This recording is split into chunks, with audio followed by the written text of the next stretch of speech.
ভাই এই যে আমগুলা যে আপনারই তো বাগান নাকি? এই আমগুলো আপনি তো চাষ করছেন তাই না? তো এই আম কি এর চাইতেও বেশি হয় না এরকমই হয়?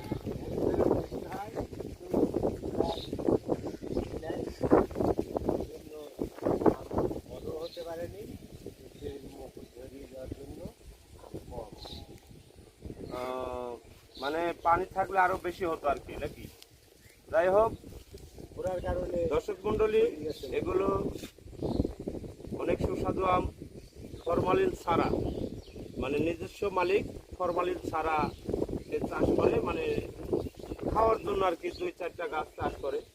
কিন্তু আস্তে আস্তে বাগান বড় করে ফেলছে, আম অনেক অনেক আম হয়েছে, সে বিক্রিও করে। মানে মার্কেটে গেলেও মনে করেন অন্য আমের চাইতে এই আম সবসময় এর জন্য হিসাব আছে, সবসময়ের জন্য এই আম মন খারাপ 200 টাকা বেশি হবে আর কি। তো যাই হোক আপনাকে অনেক ধন্যবাদ। আর দর্শক মন্ডলী, ফ্রেশ আম খেতে চাইলে আপনারা পীরপাল ইসমাইল কাকার দ্বীপের সামনে এই গাছটা পাবেন। ইসমাইল কাকার দ্বীপের সামনে পীরপাল বটতলা এসে বলবেন ইসমাইল কাকার দ্বীপ, এই আম পাবেন। যাই হোক